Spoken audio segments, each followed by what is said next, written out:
This is bajatmerc, and this is part 2 of the rules for BLS's Battle for Calradia. I wanted to talk more about the situation where a team has 8 players on it already. Okay, so you've got to make your separate war bands, you got to pick a captain, and then you've got to lead 3 other men into battle yourself. Alright, so for this video we're going to say that Gisum here is part of... I'm sorry, let me back up a little bit. Some of the flags are going to indicate the factions. Okay, on the right side of all of these cities is the faction they belong to. So you can see this Adasan is Swadian, and then Cape Devmo, which is the label I have for that flag for whatever reason, for my D&D game actually. But oh, and thanks for these flags, whoever made these. I appreciate them. They're great. These are my favorite on the web. The top 6 that I have on the top of the map here. I have the default faction flags on the top left there, which I actually had to modify some that I found online to make them look like that. They're not an exact match. But anyways, back to what I was talking about. On each of these locations, the right side flag is going to be the faction, the left side flag is going to be your allegiance, or the team you belong to. When you have a 4-man team, you can send me a flag. I will be happy to add it to this map. If you don't send me one, and you end up with a 4-man team, I'm going to assign you one of these flags to use until then. And I can label these, like I've labeled that one Cape Devmo. I can just label it whatever I want. Probably your name, or your team name that you pick, or whatever you want to do. Once you have a 4-man team, I don't care. And then we'll just put them on the map. Alright, so you've got your 8-man team. You have to split it into 2 groups of 4. There's a couple things to consider. One of them is location. This guy here, Hayan, can attack Kalesi or Ambien. This is Kalesi and Ambien. I'm sure I'm slaughtering these names. But anyways, Gisum over here can attack Ambien, or has access to Ambien. So when you split your teams, if you want to have both your teams, if you're on the left side, if you want to have both your teams attack in a turn, you have to split those 2 guys, because they're the only ones who have borders against the enemy. Alright? And the way that goes maybe somewhat unintuitive. Maybe it's intuitive just for me, I'm not sure, but basically Hanan has a line here where it's butted up against his property. Okay, and then there's another line here to here. So there to there to there, and that's his property line. Okay, and Gisum has similar lines around his property. Background of this backside. Okay. So, anyways, Gisum butts up against Ambien, and Hayan butts up against both Ambien and Kalesi. So they can attack. So that's the first element. Location matters. You have to have someone on your team, on your warband, against them to attack them. And that's why location matters. Alright. One of the ways location matters. Or the only. I'm not sure. Anyways.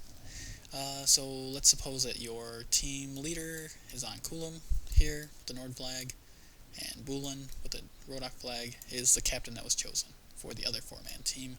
And then one of them gets Hanan, and one of them gets Gisum. And then on the opposite side, I'm not going to worry about who the captain or the team leader is for right now, but Kalesi and Ambien are on separate teams.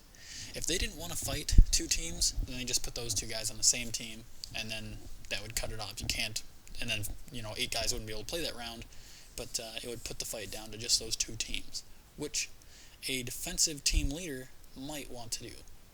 Maybe you want to put yourself back in the back group, so you don't have to fight that round, and just your team captain has to fight that round. And if he loses, then it's just your 4-man team versus the other 12 teams, right? I guess there's 16 people out here, right? I must have counted wrong earlier. Anyways, whatever. Okay, so it's your 4-man team versus um, the other 12 people.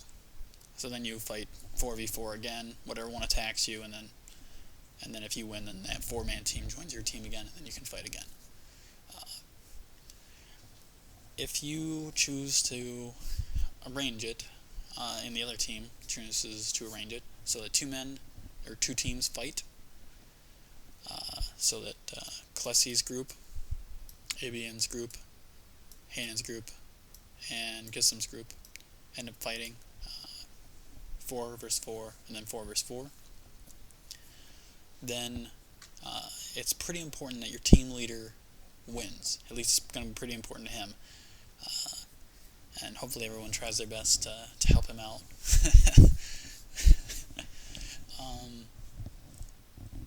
That's another aspect of this game that's going to be kind of interesting to see how it works out. But anyways, so if your team leader loses, that 4-man team joins the opposition because they lost to him. Well, if you're the captain of the other team, captain of the same warband, so let's say that the reason why I wanted to do this video this way is because I wanted to change the flags. So here we go. We're going to go Kulam, Aldian, Kalesi, and Gissam on a team. Warband. They're all on the same team because you can see the flag on the left. Bulin, Chelbek, Rizzi, and Hanan are on the other grouping. Okay. And then we'll just go Kalesi and the back 3 Swadians, and then Ambien and the other Saranids with Erichin. Okay. So basically, we'll go like this.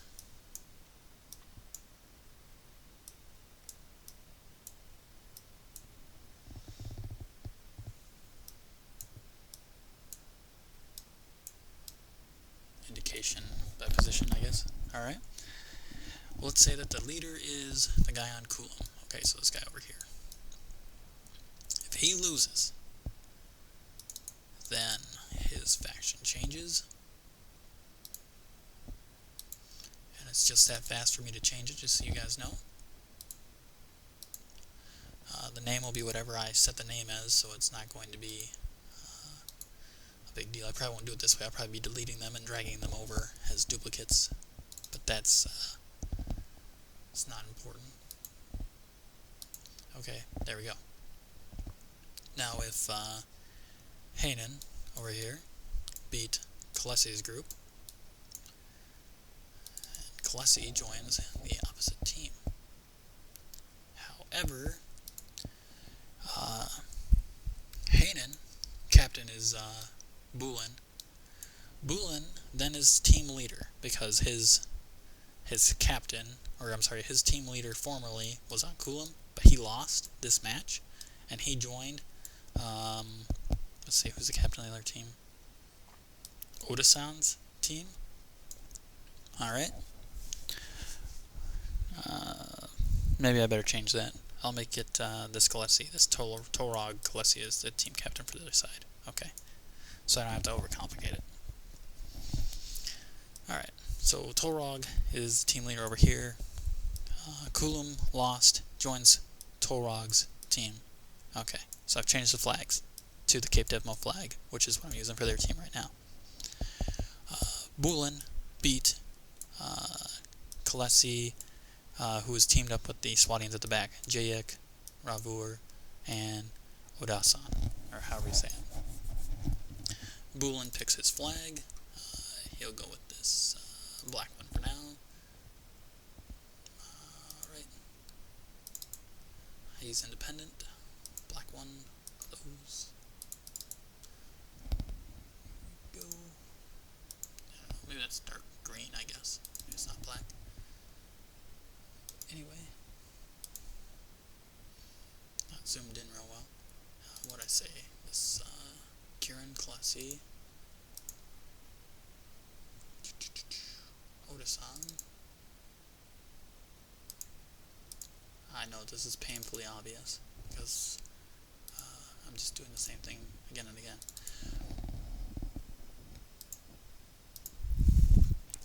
Alright, so then at the end of the round, this is what it looks like. Alright, so you've got an 8-man team now on Torog Klesi's team. Alright, so he's down here, he's all happy. He wants to reorganize his team, right? So he's going to throw himself against the Northeastern team. So he's going to have this guy, that guy, this guy, not that guy. The Gism here is, I talked about the barrier earlier. These guys are linked here. So they can definitely share squads. So both sides are connected almost. Unfortunately, these three up here are not connected, which raises an issue. Only those three can fight alone, you know. So he's got a 4-man team on this left side, plus one extra. Okay, and he doesn't have a real way to hide that one extra. Now you can't fight an overmatched team, but there's no sense fighting one extra if you can avoid it. So since Telrog himself wants to play safe, he will count himself out of this match. So we'll put him at even staff. So he doesn't have to battle, he doesn't have to risk losing his team as long as both of his factions stay in it, which is a smart play, okay? Alright, so he'll have, let's see, what would I do? Rookin', we'll say that this guy was good, and this guy's pretty good. He'll have these three guys attack Jayek, Ruvar, and Odasan. The Jayek is going to attack Furwicken because that's the only group that he can attack. It's the only one that they're connected to. Alright. Although I guess they could attack... Well, nope. That's back an angle. Anyways, I have to cover that later. Furwicken... Yeah. Because this is JX's line. Here, behind his base to the other city. It goes center of city to center of city. So he can't attack anyone past that point. He's locked in there. And Rukin, it would be quite a stretch for him to go past this city to anything else. It's just, that's the closest one on that side. So he can't go any farther. And I'm sure there's going to be some arbitration I'll need to do to make sure that everybody understands that rule of it. But I expect that'll just be round by round. So anyways, back to this. Okay, so these 4 are already all down. They're going to fight these guys that have their faction up on the other team. So it's 4 versus 4, and then 3 versus 3. One of Bulin's team doesn't have to fight. Bulin spots a weaker player in, let's say, Chelbeck.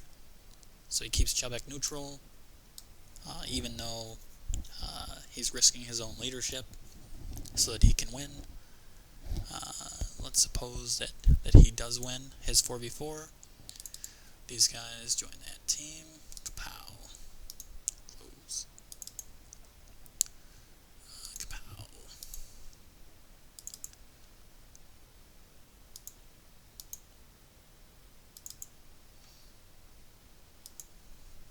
Bulin's winning 4 people.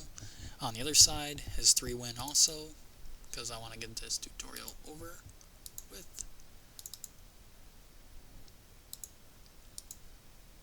Alright. So those 3 lost and they joined. Now the map is clearly all Bulin's team. He can pick his best player and play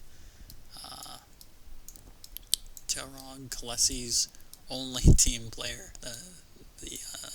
the team leader who decided to stop there. So he can pick any of the ones connecting him. So it would be either Ambien or Venata would be fighting him, because there's a line between them. If someone wanted to argue that Farrakhan could fight him, I would agree with them, because that's not a back angle. That seems fair, but he's definitely not going to fight Jayak. So, and I might clear that up later. I might just draw lines on the map so that everybody can see what cities. I think that's what I've got to do. I'm just going to have to draw lines on it so that everybody sees who's connected to who, because that's the only fair way to do it. Otherwise, it's just guesswork, right? We don't really need guesswork, so I will clear that up. But anyways, so he picks a guy from Venata. I could say he wins, and then I just change this flag over to the dark green team, right? If he loses, then there's a 2v2 going on. They can try to negotiate out who's going to attack who. If the teams can't decide who's going to attack who, if he wants to fight a certain two people, or I'm sorry, if he wants to attack a certain person, and then the other guy wants to set the teammate to work with, like if it's Farrakhan, who would now be splintered off with the other group up here. But let's say that Bulin, the captain over there, wants Ambien and Kieran Klesi. Here, I'm going to switch this flag so it's not as confusing. If those two are on a team after Telrog wins, then Kieran Klesi here. If Bulin wants Kieran Klesi and Abian, but the guys on this other team, on Telrog Klesi's team, want to fight these two, Jayek and Farichan, or Farichan and actually whichever person on that peninsula up there, Dawson or Ruvar, whoever's connected, that Bulin decides, then I will have to randomize it. If they can't come to an agreement, I have to randomize it. Then we'll suppose that they lose that match because they won the 1v1, but then the odds were against them, so they lose the 2v2. And then Bulin, in a surprise turnabout, goes from being on Coulom's team from round 2 to 4 to having his own team and beating the team that the Coulomb guy was on later, into winning the whole match. In a glorious effort, he rode into battle when he didn't necessarily have to, just because it was a better tactical decision, won that pivotal battle, and then, just out of sheer numbers, beat these two guys. Matches should always be even. If you are, I'll make another video if I need to regarding what to do if people aren't showing up to your match. My rule has been, if you are down one man, you play down one man. If you're down two men, then any one player from all of Warband, I don't care who it is, as long as he's not on the opposing team, you can use him to fill one slot. If you're down 3 people, you only get one filler. So if you're down 3 people on your 4-man team, it's you and that one person that you picked,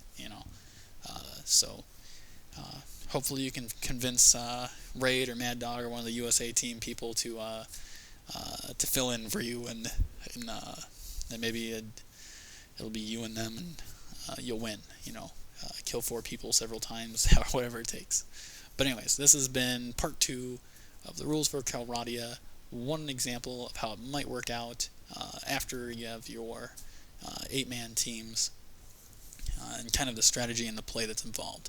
So I hope to have more than just one run at this game, because it does seem pretty interesting to me, at least. There's a number of ways it could have worked out. With all the flip-flopping, it could have lasted a lot longer if that 2-man team would have got 4 people, and then they would have got another 4, and then someone else would have lost. Bulin might have lost, and then we have different leaders, or maybe somehow we get in a situation where lots of teams lots of warbands are fighting just because they're split up so much. It'll be interesting to see how the territory goes. And that's one reason I really want to incorporate these flags. And I built the game around this map for the most part because my original design didn't include the flags.